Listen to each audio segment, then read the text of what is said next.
Good afternoon, and welcome to our fifth edition of the Ohio State University's Office of Diversity and Inclusion's Driving Change webinar series, a dialogue and discussion format for our corporate and institutional partners focused on diversity, equity, and inclusion in institutions, places of work, and corporate America. I am Kurt Ely, Executive Director of Corporate Relations at The Ohio State University, and I'm excited about today's topic of diversity, equity, and inclusion emphasis in the area of corporate research. Before we begin, I would like to share a few brief logistics around today's event. First and foremost, we encourage your questions. They will be accepted using the Q&A function during the course of the webinar. Requests for follow-up can also be posted in the same manner. Future webinars are being planned for April and May and throughout the calendar year, so please be on the lookout for email invitations for those dates and topics. As a reminder, this webinar is being recorded and will be available following today's event. Without further ado, I would like to introduce the host for this series, Dr. James Moore. Dr. Moore is the Vice Provost for Diversity and Inclusion and Chief Diversity Officer for The Ohio State University.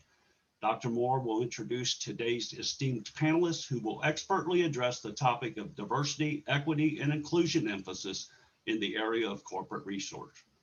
Dr. Moore, the program is yours.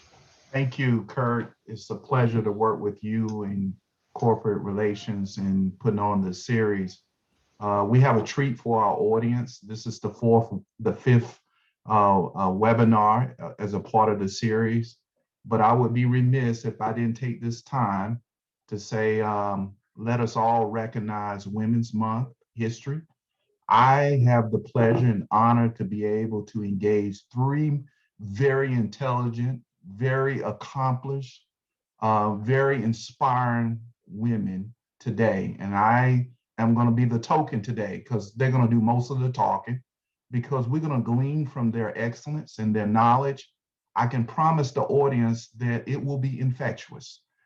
Each and every one of you will want to reach out to them, and please don't overwhelm them because we need their genius to shine in all the places in which they go. I'm so excited today, and I think our audience is excited too. So thank you, each and every one of you, for all what you do at your respective institutions. But more importantly, thank you for being role models for so many women and men all across the country. This series is a very important series. It gives us an opportunity to be able to showcase our leadership and our diversity, equity, and inclusion assets across the university enterprise while engaging our corporate partners. We share a common theme that we're all looking for talent and diversity. What are the best ways in which we can bring all of that together to be able to make a tremendous groundswell? So their bios are so extensive that I could spend over an hour highlighting. So I'm going to ask that the audience go back to the website to read these extensive bios. It's quite inspiring, but so we can engage the panelists as well as entertain the many questions that I'm sure our audience will have. I'm going to suspend from reading their bios, but I want to just do a brief introduction. I want to first, and it's always a pleasure, the hallmark of a great university is having great partners, right? We're in the business at the university to produce talented individuals who will go in the workforce and do transformative things. So I want to first start out with our guests. Our guest, no stranger to Ohio State University. I want to introduce the Vice President of Corporate Social Responsibility from American Honda Motor Co. Incorporated, Ms. Yvette Hunseeker. Thank you for being with us, Yvette. Second, I would like to introduce our new dean. You can, if you haven't, all you got to do is go to LinkedIn and the social media.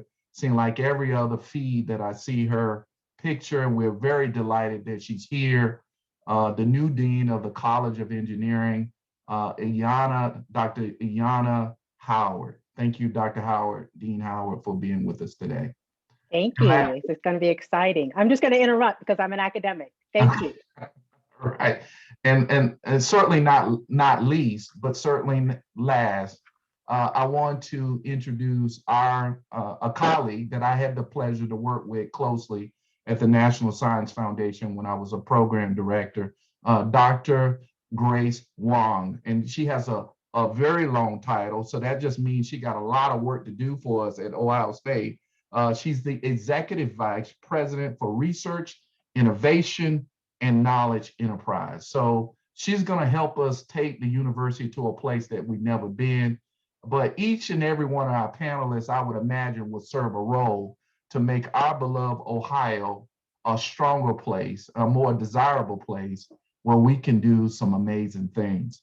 I want to underscore to our audience, we have a script that we used for engaging our panelists, but we would prefer to entertain questions from the audience. So please submit your questions through the Q&A function of Zoom. But I first want to do a round robin. Some questions will be a round robin and some will be very specific to our panelists. So let's do the round robin, and let's start out with Dr. Howard on this question, and we'll follow. Why does diversity matter? Let's start with that question. Why does diversity, equity, and inclusion matter?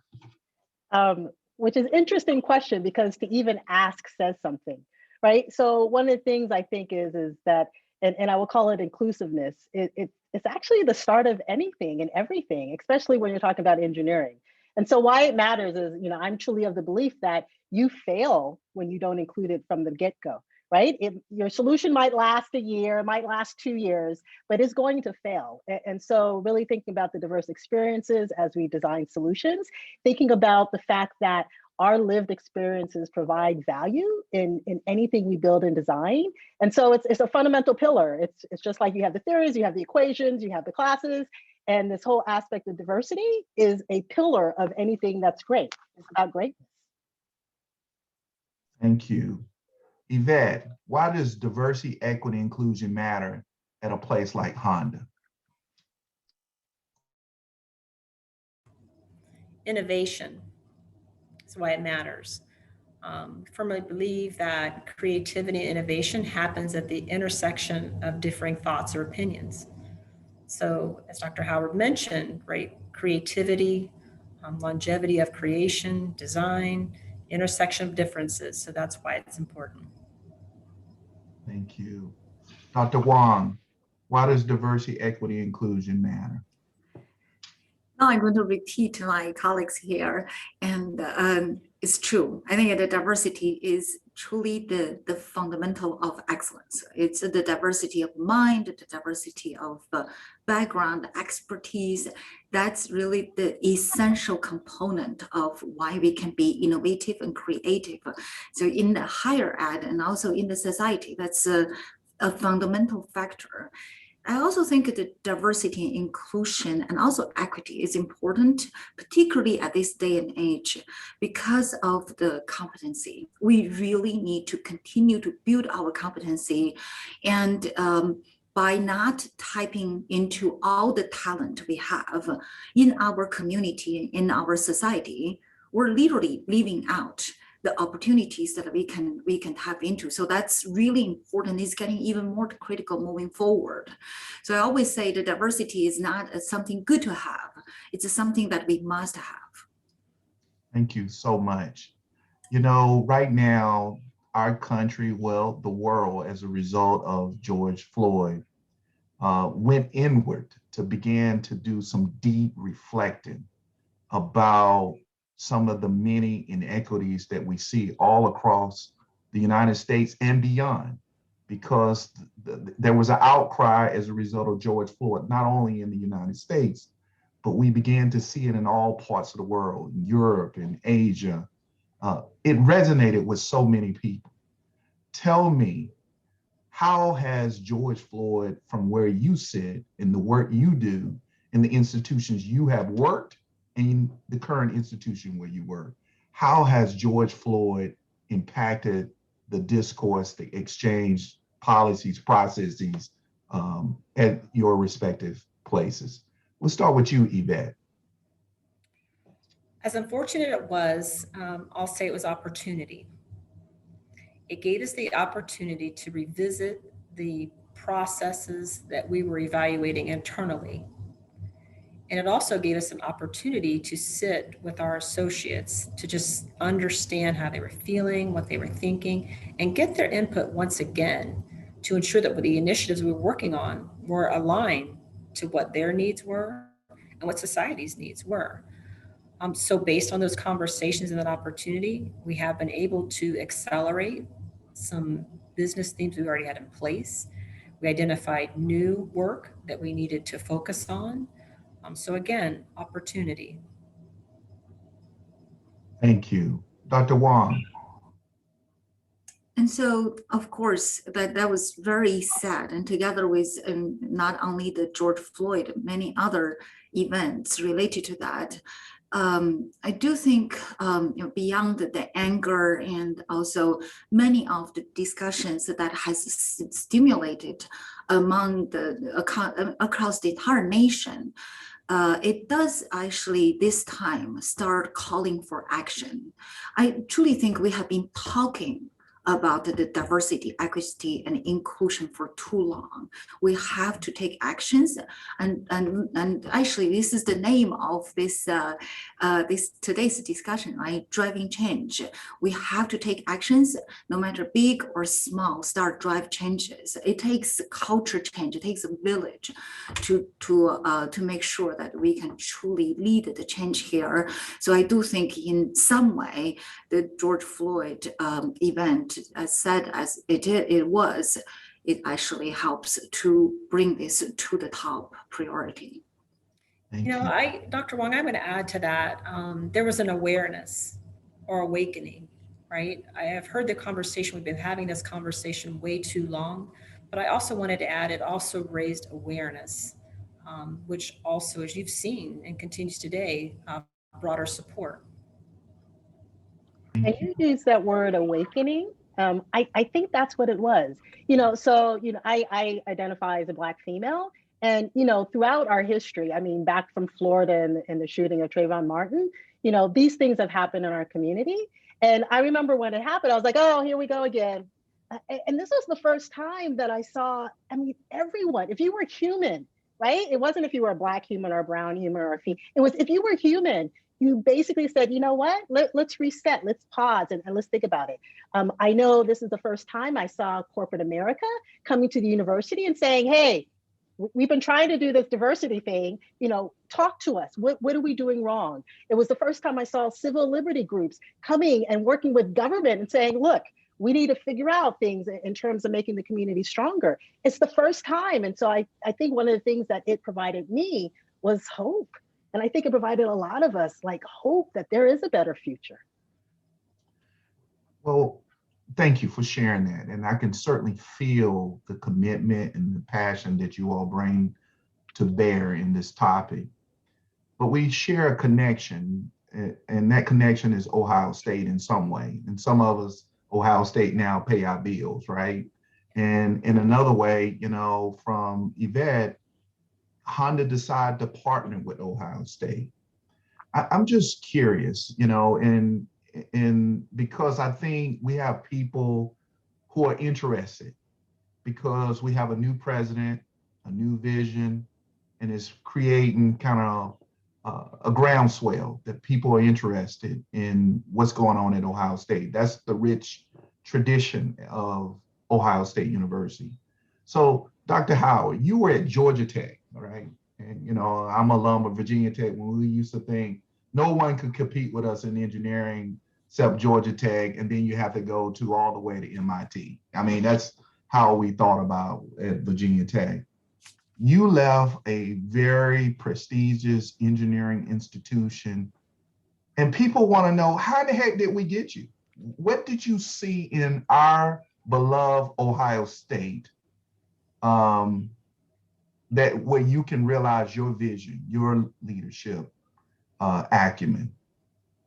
Yeah, so what excited me about Ohio State and Columbus was the opportunity. And so, one of the things is at Georgia Tech, I see where we are at College of Engineering, where Georgia Tech was 15 years ago. And so imagine that you could repeat and not make the same mistakes, right? Like there was a lot of, okay, this worked and this didn't work and this didn't work. And so now there's an opportunity of all the things that I know worked can start off from day zero, really moving the needle. And one of the nice things about Columbus and the state of Ohio is that in terms of representation, I mean, there's some challenges, but there's opportunities. And if we make sure that we do it right here, it means that it becomes a standard in terms of the nation. And for engineering, I think that's really, really important and essential so that we can still continue to make, I'm going to do a bias, like engineering is the center of the world, right? But we need to ensure that engineering represents the community. And this is a perfect place to try to push that forward and get it moving. Well, I just want to let our audience know, if you have a nephew, a niece, or a daughter, or a son, or a neighbor, Ohio State is the place to be thinking about. So I just want to underscore that. So you heard it from Dean Howard yourself. Dr. Wong, I mean, literally in your career, you've been messing around with budgets nearly $1 billion, right? Major dollars around, research dollars, R&D work. I mean, why Ohio State? I mean, tell me, what did you see that was so intriguing when you, just like Dr. Howard, had many options? Tell the audience, what is it that you saw at Ohio State that was so luring for you to come and be our executive vice president? So it's very similar to Dean Howard, actually. The two of us were talking earlier this week. Is truly the excitement, is the opportunity to be in a large institution at a transformative time. And I think we are so well positioned in many ways in expanding research, in expanding corporate partnerships, in expanding our entrepreneurship, and also think about this, building the West Campus, the 270 acres of land for us to look into how do we grow our university, from growing the new degree programs, preparing our students for the future, all the way to truly lead the research enterprise into the excellence, one of the top in the country. I think it's just to think about that. In the next 10 years, the opportunity to be part of this is truly exciting. And not to say that we really have a bold, visionary leader today. And I think that actually makes a world of difference to be with someone who's very, very exciting and visionary, our new president. So that's why, yeah, I do look at Ohio State as a tremendous and exciting place. Thank you. Thank you. Yvette, Honda's a major player. It's a Fortune 100 and has a lot of global influence.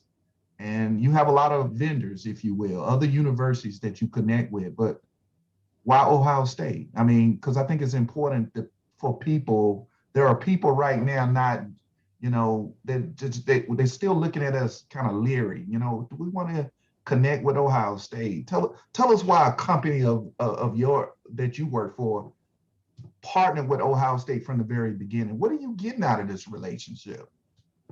Talent, strong talent that we need to be successful. And what's interesting is the relationship with Ohio State. We're able to engage with talent at all levels of the organization, whether it be co-ops, interns, entry-level hiring, or hiring at advanced levels of the organization. So it's talent, innovative thinking talent. What are the new opportunities? What are the emerging technologies that are available? Ohio is kind of transitioning from a Rust Belt kind of state, manufacturing. Help people have hope that Ohio can once again be one of the great wonders in the United States. Tell us, Grace, what this new West Campus Innovation Center, when I think about it, I'm thinking about the research triangle. I'm thinking about Silicon Valley. Give us a glimpse into the future, because that's one thing I like being around engineers. You all give us a glimpse into the future, right? Yeah. You all taught us that Star Trek can be a reality, right? Yeah. Right. You help young people like me to kind of reimagine the world. So help us to understand what this West Campus Innovation Center, what is it going to entail? So it's not going to be the Research Triangle Park. It's definitely not going to be the Silicon Valley. It's going to be our own. It's that's actually something unique about the innovation hubs or innovation district. You see one, you just see one, and we're going to build on our own research strength and focus on our faculty and students and staff's talent, and also our regional partnerships and the economic sectors that matters to the state of Ohio. That's what we want to build. And another thing that's different than is probably carry some spirit of the Silicon Valley, but different than the Research Triangle, is we are trying to build something that's even more forward thinking in terms of innovation communities. We're looking at a community that people can innovate, can live and play and living there. And so our faculty, students, and staff members, the corporate partners, the entrepreneurs, and the investors, and they can bump into each other at the coffee shop and bounce ideas, talk about what they want to do together. Think about this: when you put the best and brightest people together and they just bounce ideas, great things will happen. That is the innovation ecosystem we want to cultivate on the West Campus and also on our main campus, and also with our partners and in the community. And Yvette just said something really important: the talent. The talent is key here. And what we want to become for the West Campus is we want to be that talent magnet for everyone, not only for Ohio State, it's actually for the region and for our partners. And isn't that fun, right? Audience, we want to encourage you to submit your questions to the Q&A function. As you can feel that these people bring a lot of joy and enthusiasm that is so infectious. You know, one of the questions that I want to ask Dean Howard is that, you know, Jobs Ohio was announced, and a major facet of that, it's $100 million investment. We don't hear $100 million too often at Ohio State. And some might say it is a lot of money for somebody like me from the rural South, but it's really a drop in the bucket for, you know, what you need, the research infrastructure, and not only that, we talk about talent, you got to get the best and brightest faculty. What are some of the things that we have a lot of different people who registered come from the corporate sectors, and they're trying to think, how can I fit into what Honda has discovered from the very beginning? So talk about what you envision, that what keeps you up at night to say what potential hurdle you may have with realizing your full dreams and aspirations as the dean for your college. Yeah, so there's a number of things, but I'm going to talk about one that really deals with the companies and corporate sponsors. So one of the things is the students of today, they want to know that they have value, right? So we teach them the theory, we teach them these things, but when you give a student a problem that, say, a company has, or you give a student a problem that, say, the community has, they are so much more engaged, right? And so that requires us to really have partnerships so that a company can say, look, this is the problem, we haven't been able to solve it. Do you have students that are interested? So one, it allows us as faculty to kind of carve their learning. And for the students, they know that it's, you know, what they're doing, someone else actually cares. And that, of course, requires resources, that requires connections. The students for companies, you know, that also means that these students would be interested in interning and co-opting and working later on. You know, students are our greatest assets, which basically means we hold the gold, right? And so another reason is that when companies work with us directly, it also means they have access to that gold, and they have access to really helping us carve what are the jobs 25 years from now? They're going to be different. As companies, you are already starting to see the trends of what customers want and what other agencies want. And that really allows us to partner in that way as well. So that's one way. And I could literally talk for an hour on this of all the different buckets, but I will basically pass it on to my colleagues. Well, I'm going to take a few questions from the audience. I see that it's populating now, and this is going to be directed at Yvette. In verbatim, there are polls that show majority men, corporate leaders, think diversity and inclusion is very or extremely important. If so, many leaders think diversity and inclusion is worthy. How can they get more involved with diversity and inclusion efforts at their companies? And how can we help as a university? Well, how can Ohio State help? So direct that question to you, Yvette. And the audience, thank you for that question. Yeah, thank you. I think the first is accountability, right? It's one thing to believe and support the work, but what are you doing as an ally to advance the work and hold yourselves and the organizations accountable, right? And when I think about that question, I think about leadership. Leadership sets the tone in the organization, right? And leadership has the ability to influence decisions really at all levels of the organization. So it's one thing to say that you believe in it. It's one thing to say that you support it, but it's another to do something about it. So I think that's what you need to do, is do something about it. Make a firm commitment, decide how you're going to hold yourself and the organization accountable, build it into the business. Don't just talk about it, right? It needs to be aligned to the business and the business objectives, and then communicate it, be open about it. Thank you. As we all know, Ohio State is a very comprehensive university. And so it has many elements, almost anything that you can imagine or conceive with your mind has probably been executed or thought about at the Ohio State University. And this is a question that came from the audience, and this is frequent. When we talk about the STEM or we talk about the workforce, STEM is usually in the conversation, right? Some would say it can't be a major economy without thinking about our STEM portfolio. What about the arts? What's the role of the arts? Ohio State is a comprehensive university. Talk about the role of arts in this, when we talk about innovation, when we talk about economic stimulating the economy, et cetera. What is the role of arts in a comprehensive university?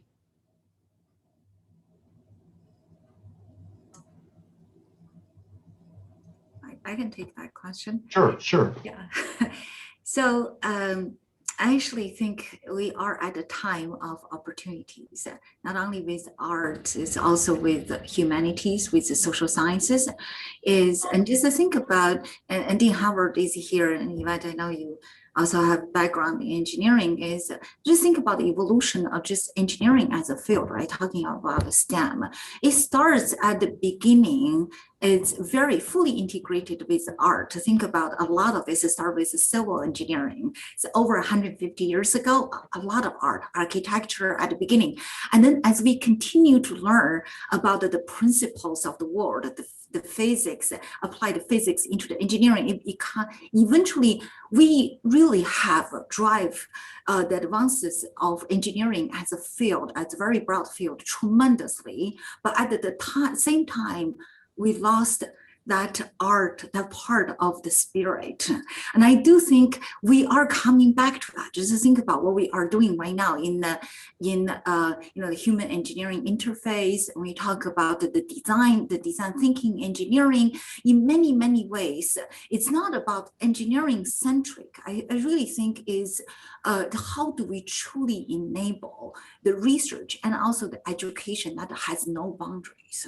It's really about what we want to do, not about the disciplines. And same thing for the social sciences.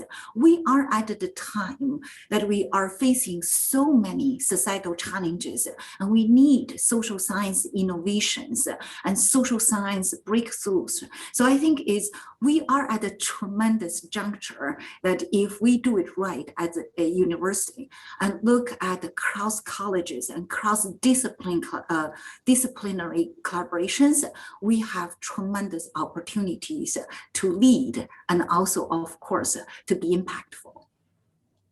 I really appreciate that. And as we know, the National Academy talks about convergence research. And our president, we frequently hear her talk about convergence research. Could someone tell us what that means? Because that's a pretty heavy, when you don't come out of that space, when you say, what is convergence research? Help our audience to understand. So when we're around all these smart people, because that's the beautiful thing, folks, when you work at Ohio State, a lot of smart people. And if you don't understand the vernacular, you might be left out. So help the audience understand what convergence research is. So I'll take that one. And I'm going to weave in an answer to your other question about art as well.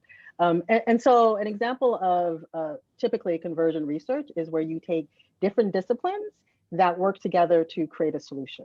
And so I'm going to give an example of medicine and medical devices. So think about, you need someone who understands human psychology and human physiology in order to design, say, the newest pacemaker, right?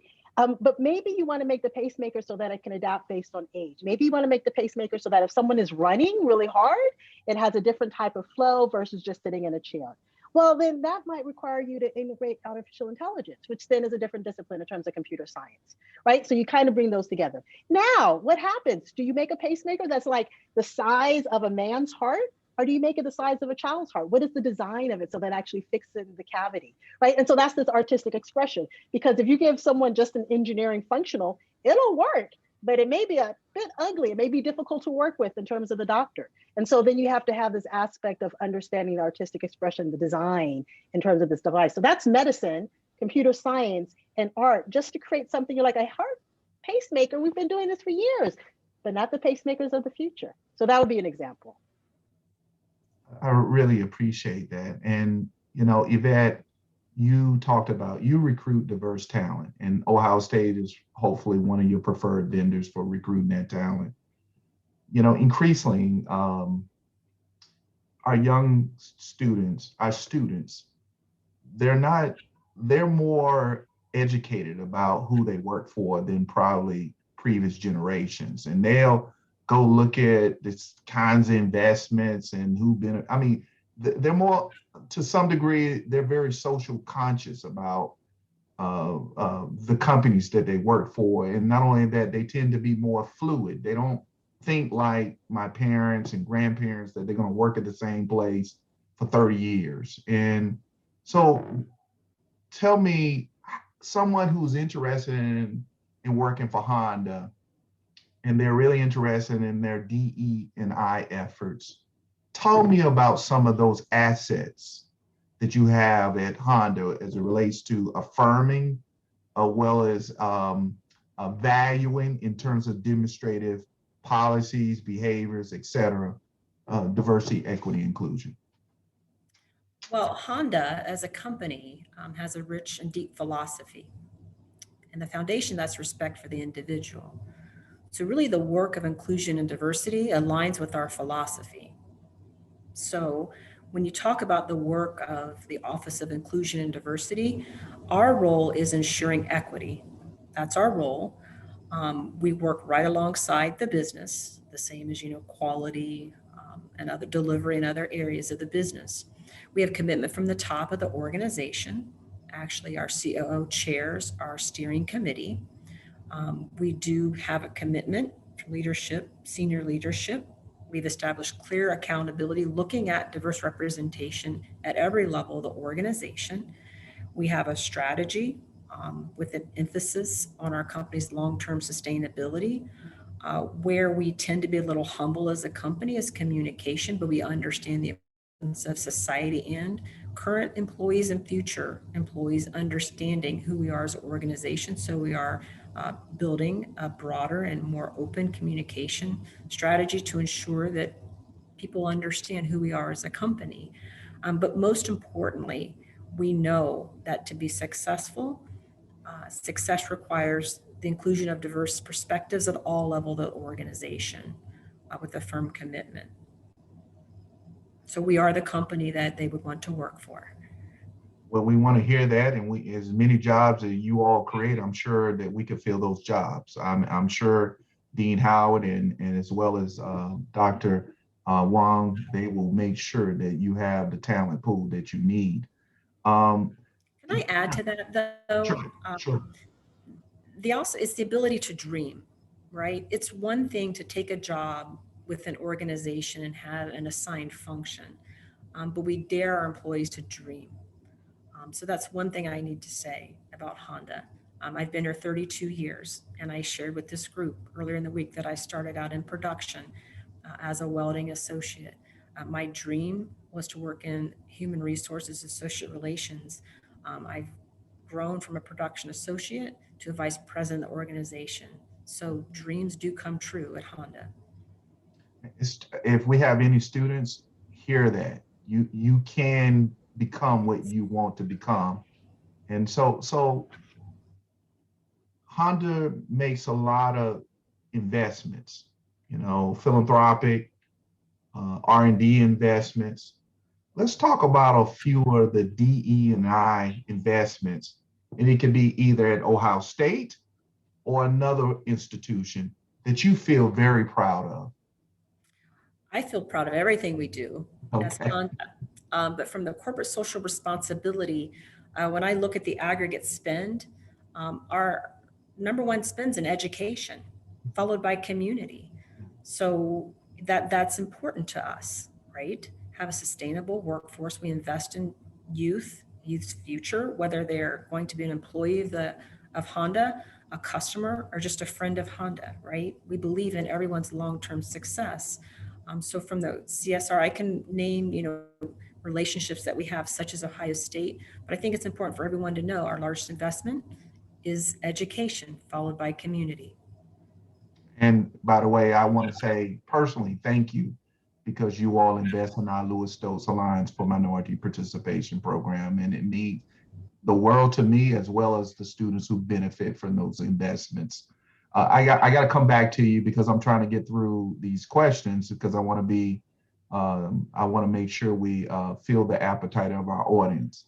Back to you, Yvette. How does Honda ensure that its diversity supplier spend reflects the communities it serves, and what are the best ways to source smaller minority-owned suppliers? Because right now, as a result of the pandemic, every time you read popular media, it's talking about how minority businesses have been hampered as a result of the pandemic. Mm-hmm. Well, all throughout the conversation, I've talked about metrics and accountability, right? So we have a target spend that we set at the beginning of every year. We meet or most of the time exceed that spend. When you talk about the spend and you talk about the size of the partners, right, they vary. So we know we have tier one partners. What we've done recently is we looked deeper in the organization to tier two and tier three. I'm happy to, talk about tier two spend. We are seeing levels that far exceed our other OEMs in this space, but we do look deep in the organizations to actually recognize smaller organizations. We measure it by demographic. We're setting metrics and holding ourselves accountable by metrics, with metrics. And then we actually work with those tier one, tier two suppliers so that even they're not directly sourcing Honda, that we actually make sure they understand our diverse initiatives and that they potentially source with smaller suppliers. So we look at the entire enterprise from tier one all the way down to tier three. Thank you. Dean Howard, this is pretty, I'm gonna try to, it's pretty hearty, meaty question, but I'm gonna try to give you a context. In President Johnson's State of University address, she spoke about admitting and educating more students in STEM. At the same time, more students typically means larger classes, less time for each student, and less flexibility, especially in computer science, where many students are already being turned away from the major. So that sounds like someone in your college is concerned about this, or someone who know a lot about your college. Large impersonal classes, less flexibility, particularly hurt students, and particularly those from underrepresented groups. How do we balance our priority to admit more students with our priority to give more support for students, especially those who come from underrepresented backgrounds? Beautiful question. I'm going to talk in engineering language. The basic assumptions that are established in terms of the parameters are wrong, right? So if you think about increasing the numbers, if we keep steady state as is, this is what we are today, and we're just opening up the spigot, yeah, that's impossible. But what happens is when you open up the spigot, it also means you're increasing the faculty. It also means that you're increasing access for students. It also means that you're increasing programs so that we can onboard students that come from different environments. I came from a public school system. I was not prepared to be an engineering student, but the school that I went to provided the resources so that I was on ramp. So by the time I got to my first year classes, I was prepared. And those are the things that have to be done as we turn on the spigot. And so I would say, basically, the assumptions are going to change, which is exciting. And if you are a student or a faculty member or staff, we are going to have these conversations about what is needed in order to ensure that it's about access, right? Because at the end of the day, I want to make sure that the students that we educate are largely from the state of Ohio, right? And in order to do that, we have to make sure that we do have the pathways and the pipelines and the faculty and the instructors to support that. But thank you. Well, thank you. And I just want to encourage our audience again to please submit your questions to the Q&A function. Dr. Wong, you certainly highlighted all the possibilities. I'm so inspired. So it's sort of like the acorn doesn't fall too far from the tree, because that's how I feel when I'm around the president. It's very aspirational.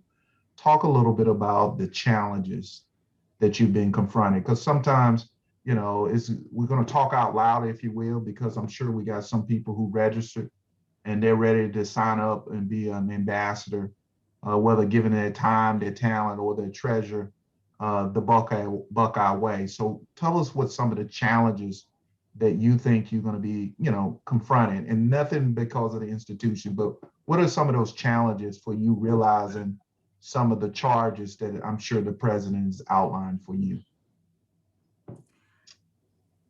So of course, we always face a lot of challenges, many in many perspectives. I think particularly on the DEI, I think in terms of the just thinking about it, we want to aggressively grow the STEM graduates, the number of the graduates in the next 10 or 15 or 20 years.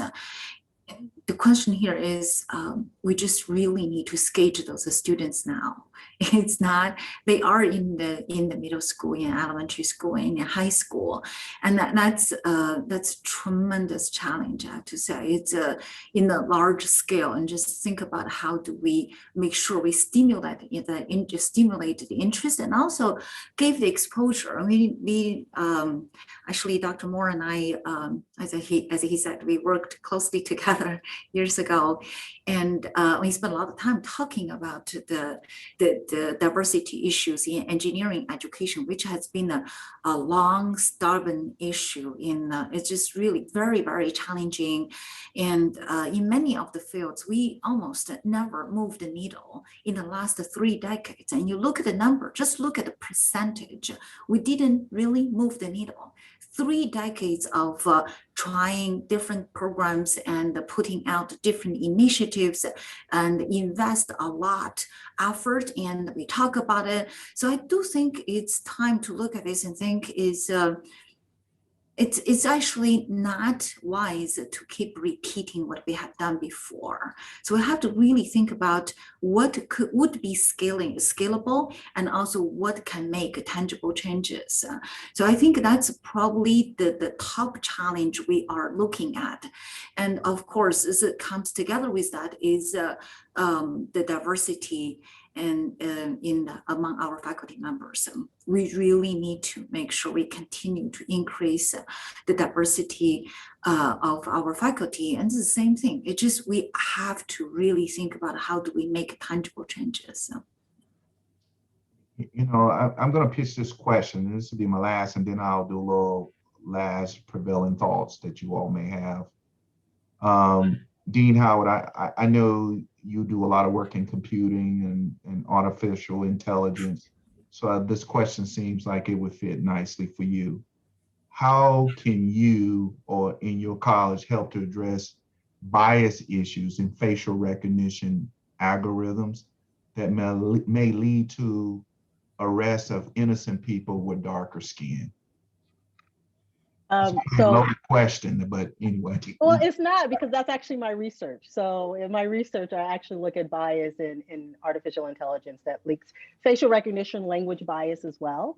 We know that traditionally these systems, they have human biases and they augment them. That's a fact. And so one of the things though are the solutions that can be designed and developed takes a lot of interdisciplinary thinking. Right? It's engineering, it's computer science, it's also psychologists, it's sociologists, it's cognitive scientists. And what we find is that we have these diverse perspectives that are coming together. We can redesign artificial intelligence so that it actually addresses these issues. And there's countless examples of how it's done well, and there's countless examples of how it's broken and doesn't do so well. So one of the things I am excited, as was mentioned in the president's statement, there is one of the opening areas that will be leaned into is artificial intelligence. And if you link that to DEI, it makes perfect sense that these are the questions that we can actually address here at Ohio State. And so given that it's my research, it's also a bias. And so I'm really excited about that. Well, we're excited about it too, and I'm sure Honda's excited because I know they're very engaged in artificial intelligence work as well. But, I could stay here all day with you, but we all got other work to do. But I want to make sure that I give you the opportunity to give some more encouragement to the audience. What's forecasted from you and the work around DE&I? When we start with Yvette, what are the prevailing thoughts that you want the audience to leave with? I want the audience to leave with an assurance to Honda's commitment. And I said before, we've been humble in the past. So maybe we haven't talked about it as much as we should have, but we will. And we're so committed that we've said that we will reflect society at every level in this organization by 2030, okay? And taking it beyond that statement, what we have done is we've used predictive analytics to tell us what representation should be between now and 2030. And we will work on achieving those goals until we hit that milestone by 2030. So whether it's hiring metrics, promotion rates, all those things, we're looking at that. So to me, that takes it from saying it, right, to actually doing something. And when I talk about that, I'm talking about all levels of the organization intentionally, right? Not just the top, not just the C-suite. We're looking at the entire pipeline. And that matters, right? It matters to your students who are looking for entry-level positions in this organization. It matters if they choose Honda to know that we are focused on their ability and potential in this organization to achieve their dreams. Thank you. Dr. Wong. So I will say, just make sure that we all do different jobs and we have different functions and every day in many different areas and also in different organizations. The diversity, equity, and inclusion should never be an afterthought or a separate thought I really think that's one of the lessons learned we have done in the last few decades. It's an afterthought. After we take a look at something and say, oh yeah, probably we should add a diversity component into this. That's never going to make tangible changes. It should be an integral part of what we do, from the curriculum development to research to everyday work to hiring and recruiting, everything we do. So we somehow need to work together as a community to make sure this is our DNA, and that's the true excellence.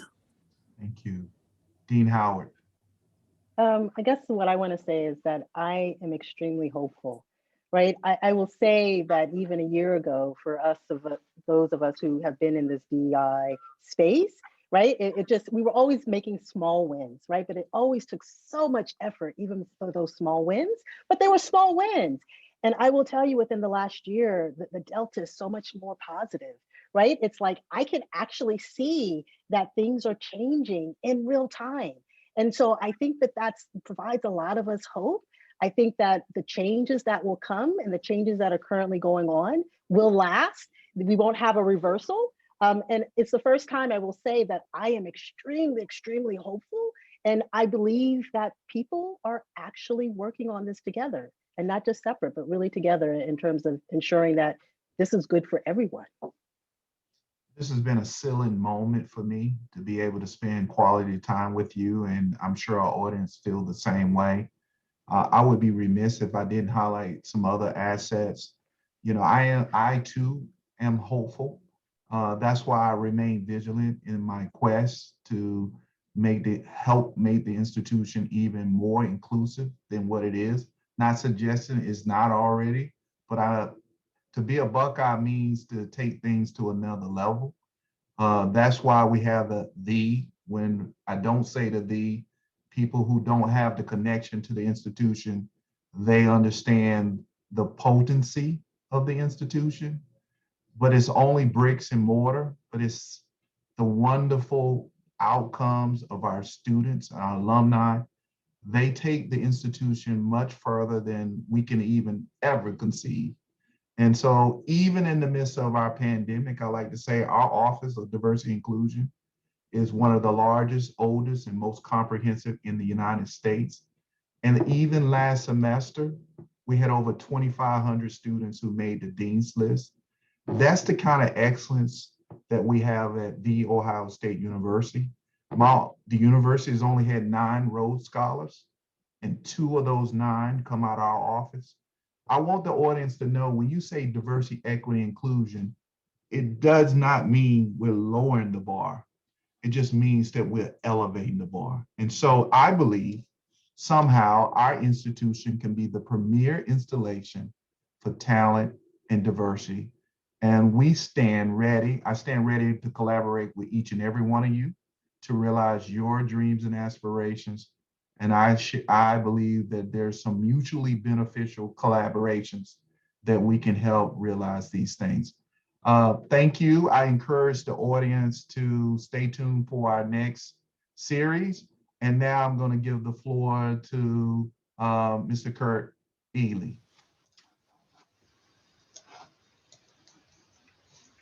Well, thank you, James. Yvette, Grace, Ayana, thank you for your time, your insights, leadership, and participation. What a great discussion. What brilliant questions have come in, and the manner in which you openly and expertly addressed them, it's greatly appreciated. I'd also like to thank all of our participants today for taking time to share a part of it with us. You'll receive a follow-up email with links to the recorded webinar and contact information for any request or additional information and follow-up. So thank you to our panelists. Thank you, James, and especially thank you to all of the participants today. Have a great afternoon.